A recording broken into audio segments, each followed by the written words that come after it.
Hi, everyone. I'm Laura Adams, and this is the Money Girl Podcast, where my mission is to help you live rich and love the journey. I just got back from the most fun work trip. I got to go to New York to do some media and was able to meet up with some family there. And we went to see Mean Girls. That was so much fun. If you get the opportunity to see that in New York, that was terrific. We had a beautiful day to walk on the High Line and good food, good times. But I'm glad to be back in the studio recording for you this week. If you have ever received a balance transfer credit card offer through the mail or online, you may have wondered if it could help or hurt your finances. These promotional offers can be an easy way to save money. However, if you do not use them wisely or you don't understand the fine print, they can actually cost you money. So this show is for you if you have ever had an interest in a balance transfer card or just want to learn more. I'm going to explain what a balance transfer credit card is, the pros and cons, and when it can help you save money. You're going to learn smart tips to cut your interest expense and get out of debt faster. As always, you don't need to jot anything down because the notes for this and every show, plus the full archive of podcasts, are over in the Money Girl section at quickanddirtytips.com. This is episode number 563, How to Save Money Using a Balance Transfer Credit Card. So we'll start out by talking about exactly what a balance transfer credit card is. It's just like a regular credit card, except that it includes an incentive to transfer balances from other accounts. You pay an annual percentage rate, or APR, of 0%, nada, during a promotional period that's typically in the range of 6, maybe up to 18, in some cases 21 months. And in general, you're going to need good credit to qualify for the best transfer deals. Every offer is a little different depending on who's issuing the offer and your financial situation and your credit, but the longer the promotional period, the better. So you want to look for the longer promotional period if you can get 24 months. That's terrific. And during that time, you don't accrue 1 penny of interest until the promotion expires. However, you typically do have to pay a one-time balance transfer fee, and these might range from 2% to 5% of the amount that you transfer. For example, if you transfer $1,000 to a card with a 3% transfer fee, you'll be charged $30. So that increases your debt balance from $1,000 to $1,030. So you want to choose a transfer card with the lowest transfer fee and also one with no annual fee when possible. When you're approved for a transfer card, you're given a credit limit, just like with other types of credit cards. You can use that credit limit to pay off just about any type of debt. Maybe it's a balance on a different credit card that's got a high interest rate, maybe an auto loan or a personal loan, in an amount up to your credit limit on the transfer card. Once you get approved, most issuers provide paper convenience checks, or they give you the option to have funds deposited into your bank account so then you can pay one or more of your creditors. Or in some cases, they may require that you complete an online form where you indicate who to pay, the account number, the amount, and then they send the funds to your creditors on your behalf. After the transfer is complete, the debt balance moves over to your transfer card account, and any transfer fee is added. But even though no interest is added to your account, you must still make monthly minimum payments throughout the entire promotional period, and you definitely do not want to miss a payment. If you miss a payment, that means that your very sweet 0% APR could be ripped out from under you and replaced with a default rate, and these can be as high as 30%. That's like the worst thing. So that could easily wipe out any benefits that you hope to get by doing a balance transfer in the first place. I've used several balance transfer offers over the years, and they really can be an easy way to save money when used the right way. Doing a transfer is a good strategy if and only if you know for sure that you can pay off the balance before the offer's expiration date. Interestingly, Debt.com just came out with their 2018 credit card survey.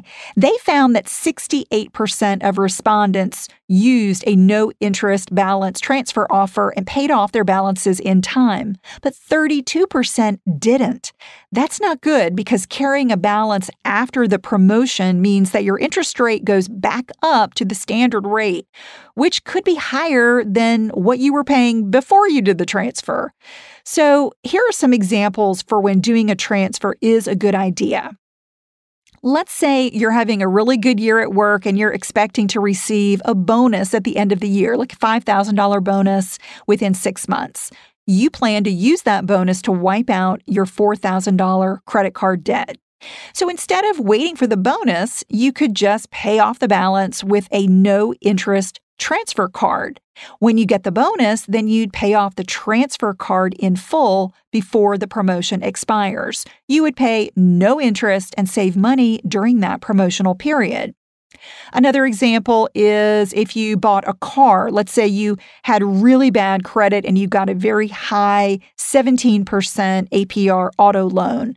If your credit is better now, you could apply for a balance transfer card and save money. Let's say your auto payment is $500 a month and you have about $8,000 left to pay over the next 18 months on the loan. If you were to transfer that balance to a card that offers 0% interest for 18 months with a 3% transfer fee, you would come out ahead. Here's how I figured out that this would be a good move. You simply divide your debt balance plus any transfer fee by the number of months in the promotion. That shows you how much to pay each month in order to wipe out the balance in time. So for this example, if your balance is $8,000 and you've got a 3% transfer fee, the fee would be $240. So that's 3% of $8,000. So your new total would be $8,240. If you divide that by 18 months, that gives you a $460 monthly payment. So if you make that $460 a month payment to the card over the 18-month promotional period, you would keep the card's original payoff schedule and save more than $1,000 in interest. To figure a loan's interest expense, it's really easy to use the loan amortization schedule template in Excel. So when you open up Excel and it'll ask you if you want a new document and it pulls up several templates. There's one called Loan Amortization Schedule. You can just input the information about your loan and see how much interest you would save over time. The bottom line is that you've got to have a solid exit strategy for paying off your balance before the promotional rate on a transfer card disappears. All right, so back to that common question about using a balance transfer credit card, how it affects your credit.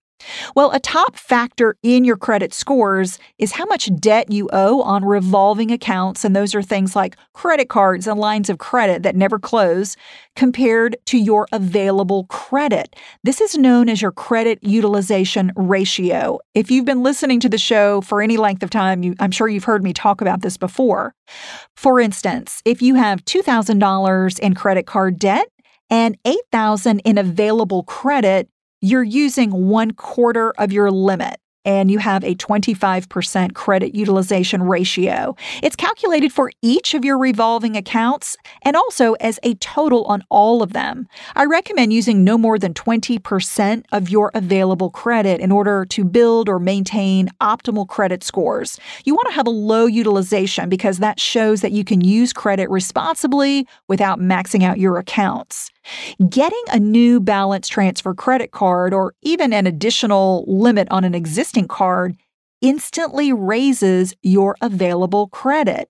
That lowers your credit utilization ratio, which boosts your scores. Likewise, the opposite is true when you close a credit card. In other words, closing a card after transferring the entire balance may seem like a good way to clean up your financial life. However, it comes with unintended consequences. One is that closing a credit card instantly shrinks your available credit, which spikes your utilization ratio and causes your scores to drop. So instead of canceling a paid off card, make a strategic decision to file it away or just use it sparingly for purchases that you pay off in full each month. Another factor that plays a small role in your credit scores is the number of recent inquiries for new credit. So, applying for a transfer card typically causes a small short-term dip in your credit. Having a temporary ding on your credit usually isn't a big deal, unless you have plans to finance a big purchase, such as a house or a car, within the next 6 months. So remember that if you don't close a credit card after transferring a balance to a new account, and you don't apply for other new credit accounts around the same time, the net effect should actually raise your credit scores. Okay, now let's talk about some of the pros and cons of using a balance transfer card. The first pro is that it reduces your interest expense. This is the whole purpose of doing a transfer in the first place. It's to temporarily eliminate interest so you save money even after paying a transfer fee. Shifting debt to a 0% interest card obviously doesn't make the debt go away, but it can make it less expensive for a limited period. The second benefit is paying off debt faster. If you use the savings from doing a balance transfer to pay down debt balances, you will eliminate them faster.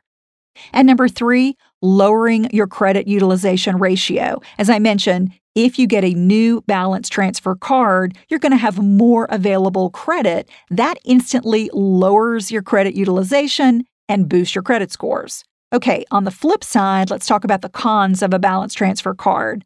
The first negative is that you have to pay a transfer fee. As I covered, there's usually a one-time fee for the amount transferred in the range of 2 to 5%. The second negative is paying a higher interest rate after the promotion. If you're not sure that you'll be able to pay off a transfer card balance by the end of the promotional period, please don't use one. Your new standard rate will vary by issuer and your financial situation, but it could spike dramatically.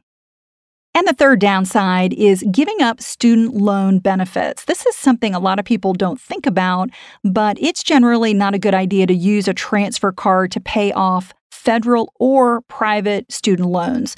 The problem is you forfeit repayment or forgiveness options on federal student loans after the debt is transferred to a credit card. Also, you give up the opportunity to claim a tax deduction on up to $2,500 in interest paid on federal or private student loans. You get this tax break even if you don't itemize deductions on your tax return, so you definitely want to claim it. In contrast, interest paid on a credit card is never deductible. I'll put a link to IRS publication 970, Tax Benefits for Education, in the show notes if you're interested in learning more about that tax break for student loans. Now that you understand how transfer credit cards work, the pros and the cons, here are some more smart tips to make using them pay off. So the first tip is to transfer your highest interest debts first. Getting rid of your most expensive balances first will save you the most. You also want to take advantage of any no-fee transfer offers. Some cards actually don't even charge a fee if you complete a transfer during a limited period, such as within 60 days after opening a new account. Now, if you don't make the deadline, you can still complete a transfer, but a fee would apply. Maintain good credit. The length of a 0% interest promotion and the available credit limit you receive depends largely on your credit. So, building great credit will allow you to qualify for the best transfer offers. And don't make new purchases on a balance transfer card. A transfer card typically offers this zero interest promotion only on balances that you transfer. So depending on the card's standard rate, it may not be a good option to use for new purchases. It may have a very high interest rate on new purchases. You may have a different credit card that would be a better choice. And lastly, have a payoff plan. As I've mentioned, the real trick to using a transfer card successfully is to have a realistic plan to pay off the balance before the promotional rate expires, or be sure that the interest rate will be reasonable after the promotion ends. If you can save money during the promotional period despite any balance transfer fees, you're going to come out ahead. And if you plow your savings back into your balance instead of spending it, you'll get out of debt faster than you thought possible. Before we go, I want to thank a couple of listeners who are also students of my best-selling class, Get Out of Debt Fast, a proven plan to stay debt-free forever. Ashley D. says, I've been listening to the Money Girl podcast for a few years now, but this was very helpful in getting myself organized with all the appropriate resources. Debt is my biggest life stressor, and I honestly feel more at ease. Thanks, Laura. Thank you, Ashley. And Deidre B. says, I appreciate the resource materials and templates. The explanations were clear and very easy to understand. I feel empowered to take control of my finances. Deidre, I'm so glad to have you in the class. If you're stressed about debt or know that it's keeping you from reaching your financial goals, check out this super affordable course. You'll join the ranks of hundreds of students around the globe who are now on solid financial ground and confident about where their finances are headed because they enrolled. I love online learning because you get lifetime access to the content and get to learn at your own pace. You can get a 50% discount or just learn more by sending me a text. Text the phrase DEBT COURSE, DEBTCOURSE with no space. Send that to the number 33444, or you can get more information at lauradadams.com. Enroll and get out of debt fast to start your journey to becoming debt-free today. I hope to see you in class. That's all for now. I'll talk to you next week. Courtesy of Money Girl, your guide to a richer life.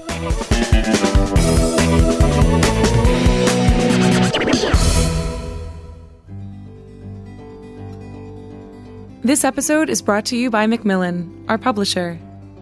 This year, Macmillan turned 175 years old. And to celebrate, we brought together Macmillan employees to share their favorite stories of working here. From publishing best-selling books. And I just remember seeing them across the concourse. And I started running up to them. I'm like, you're number one, you're number one. And we all started jumping up and down. To making a difference in the world. Of all the books that I've worked on, I feel like this book, more than any other, has changed people's lives. And that's an incredible opportunity. To the impact working here has on our own lives. You know, being at Macmillan was kind of a big part of our story to begin with. We officially listed our location on the marriage certificate as the Flatiron Building, and we couldn't find any others that matched in the records. So we're just going to go ahead and say that we're the first to actually get married in the Flatiron Building. Macmillan, bringing authors and readers together since 1843. For more stories of our long-standing history in the publishing business, follow us on social at Macmillan USA. That's MacMillan USA.